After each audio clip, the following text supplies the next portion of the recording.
Começando o coletivo de imprensa pré-jogo Goiatuba e Morrinhos com o professor Márcio Goiano. Primeira pergunta, repórter Vitor Rufo, Rádio Goiás FM. Bom dia, Márcio. Bom dia. Hoje, véspera de um jogo muito importante, né? Um confronto direto. O segundo tempo lá no jogo em Goiânia, a gente viu uma dinâmica ofensiva muito legal do Goiatuba. Com o Bebel ali do lado esquerdo, o Jean livre e o Lazari centralizado, criou muitas oportunidades de gol e desfez a trinca de volantes. Para esse jogo do Goiatuba aqui, sobre os seus domínios, o jogo que precisa ganhar, você pensa em manter essa formação do segundo tempo lá, com 2 volantes, 2 meias e quem sabe atacantes rápidos? Bom dia. Bom dia. Vamos lá. Um jogo que nós sabíamos da dificuldade, né, natural que iríamos ter contra a equipe do Vila Nova, jogando em Goiânia, a torcida apoiando. Mas assim, quando a bola rolou, a gente sabe que é quando a coisa rola, né? E aí a gente no início teve um pouco de dificuldade em função das qualidades individuais do adversário, né, que acabou sendo decisivas, né? O individual do Vila Nova. Nós tivemos o controle do jogo, uma coisa que eu mais ou menos imaginava, tinha falado isso na pré-eleção para os atletas, principalmente em função da característica que nós temos de meio campo, olhando a característica dos jogadores do Vila Nova.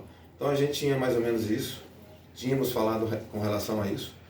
Primeiro tempo, onde que até os 32 minutos 0-0, aí tomamos o primeiro gol. E aí no segundo tempo, quando a gente fez as opções de troca, foi em função até mesmo de algum desgaste, né, dos jogadores, e o resultado também fez com que a gente fizesse as mudanças, né? Na verdade o Jean teve mais liberdade por dentro, foi o Jean que fez essa mobilidade. O Lazari ficou um pouco mais do lado direito, mas com essa liberdade por ser um meia, né, por ter um bom passe. É um jogador que tenta buscar esse último passe. O Bebel é um jogador de velocidade. E o Vila Nova já no primeiro tempo, em função da dificuldade que ele teve, então ele acabou dando essa oportunidade para nós, né, buscando o segundo gol no contra-ataque. Esse era o jogo do Vila Nova. E o nosso jogo era buscar o empate. Então o Vila Nova deu essa condição, a gente teve a condição de ficar mais dentro do campo do adversário, correndo o risco, infelizmente até tomamos o segundo gol. Então a leitura do jogo que eu tenho é mais ou menos isso, né? Aí quando você fala do Morrinhos, realmente, eu vejo que o jogo do Vila Nova não volta mais, passou. Nós analisando agora, da segunda rodada até a oitava rodada, meu amigo, é muito importante. Lógico que para chegar na oitava, esse jogo do Morrinhos, de suma importância, né? Cria-se a rivalidade, cria-se a importância em função do Morrinhos também ter perdido o primeiro jogo. Nós perdemos o nosso primeiro jogo, vamos jogar em casa, né, com a nossa torcida. Eu sei que a torcida do Goiatuba, ela é presente, ela é muito importante para nós, para todos os atletas, né, incentivando, nos apoiando. Então a gente espera que a gente faça um grande jogo.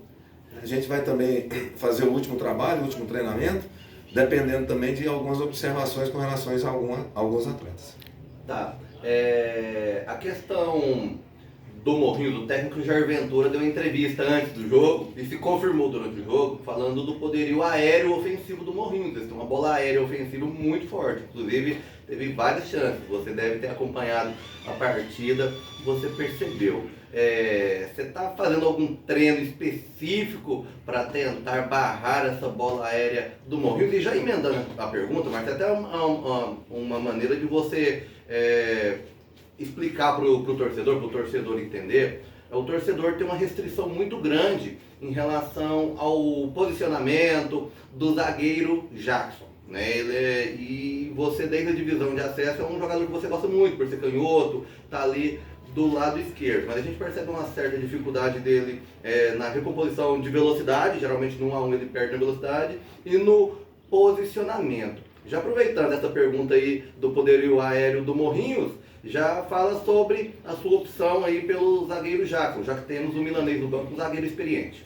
Nós temos, na verdade, 4 zagueiros, bons zagueiros, né? O Alex e o Jackson foram jogadores que na segunda divisão, e não só eles, né? Eu acho que a parte defensiva, o Gleitson também é um jogador muito importante, que as pessoas também falam muito, mas é um bom jogador, principalmente na parte defensiva, ele dá essa consistência defensiva.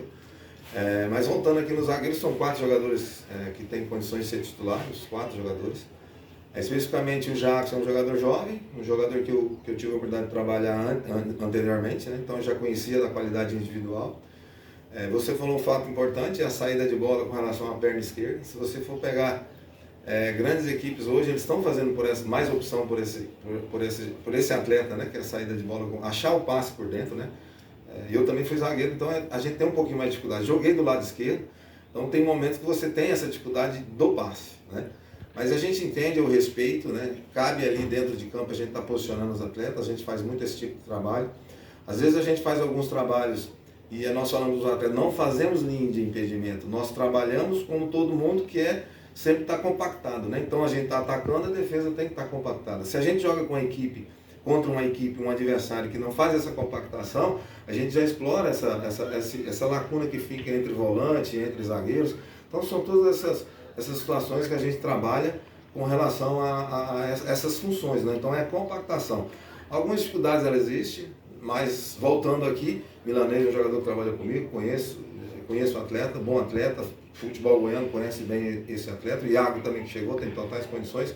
Então é só uma questão mesmo de pensamento, não que o Milanês não jogue, o Milanês está aqui para isso, nós vamos pegar essa sequência, né? Então pode ter certeza que em algum momento vai aparecer o Milanês, em algum momento vai aparecer o Iago, em algum momento o jogador que vai fazer 2, 3 jogos ele vai sair, mas em função não é de parte técnica, é o desgaste, isso é natural, isso é normal. E então é mais ou menos isso, né? Com relação à equipe da bola parada, eu já tinha feito essa observação contra o Vila Nova. O Vila Nova tinha, se você for pegar o perfil de atletas, são atletas também bem altos, uma postura alta. Aí voltamos ao Morrinhos, ele inicia bem, né? Ele tem o Jean Kennedy e o Rômulo, que são esses dois jogadores, né? Então ele tem perna direita, perna esquerda para fazer essa bola parada. Ele tem a falta frontal também, que é o Maranhão, jogador que faz essa falta frontal. São dois jogadores interessantes. Eu tive a gente tem que fazer o trabalho de análise, né? Aí ver o individual, né? E você vai ver o individual de todos os atletas.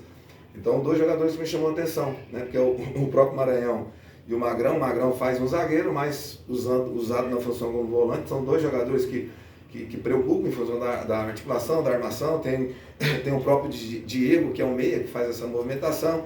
Jefferson, de muita força. Mas em suma, da sua pergunta com relação à bola parada, a gente tem que estar atento sempre. Por que sempre? Isso é um alerta que eu falo para todos os jogadores. Um gol de bola parada é um prejuízo muito grande. É um prejuízo grande porque você tem que voltar para campo, porque é difícil hoje uma equipe conseguir te sobressair, te envolver, te fazer com que eles tenham um maior domínio de jogo, que eles possam ter tantas oportunidades de gol. Então hoje todas as equipes buscam um escanteio, uma falta lateral, uma falta frontal. Então a atenção realmente é sempre bem redobrada. Professor, pergunta do Fábio Egito, da rádio Morrinhos FM. Bom dia, Márcio. Você acompanhou a partida do Morrinhos diante do Atlético? Se sim, o que achou e como pensa que será a postura da equipe do Morrinhos diante do Goiatuba? Duas equipes que perderam na competição, né? Lógico que todas essas equipes agora, principalmente quem jogou os clássicos, né? Jogou contra equipes da capital, sabiam da dificuldade. Lógico que cada um tem seu critério. A equipe do Morrinhos, a equipe, como eu falei, conheço o treinador, trabalhamos juntos, fomos jogadores, jogamos juntos. Postura tática. Hoje todo mundo, assim, para enfeitar, bem prático, 4-3-3, né? 4-3-3, ele utiliza os dois volantes lado a lado. Então, é uma equipe que vai ser organizada na parte defensiva, quando estiver sem a bola. E posteriormente com a bola, nós temos que fazer a mesma coisa. Ou marcamos pós-perda, porque estamos jogando dentro da nossa casa, então perdemos a bola no ataque.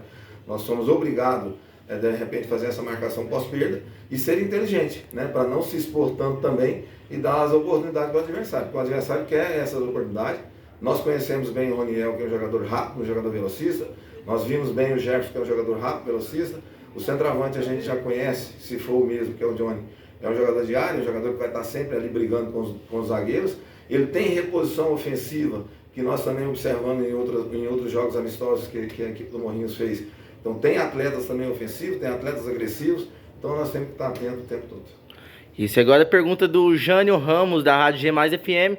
Desejar boa sorte aí ao professor Márcio e o que falar para o torcedor azulino sobre a expectativa desse jogo contra o Morrinhos.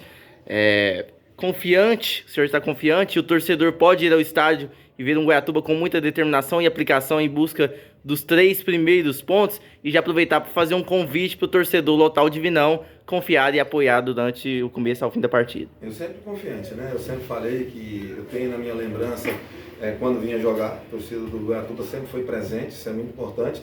E agora, desde o momento que eu cheguei, né, aqui em Goiatuba, a gente sente que vive realmente a equipe, vive o time.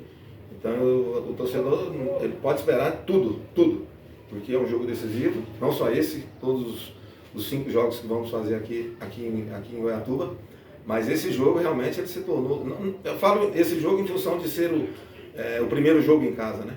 E a necessidade de somar pontos, nós temos que somar pontos, nós não estamos aqui simplesmente para entrar em campo e jogar, aqui não está ninguém aqui para vir aqui para fazer a apresentação, nós viemos para ser eficiente.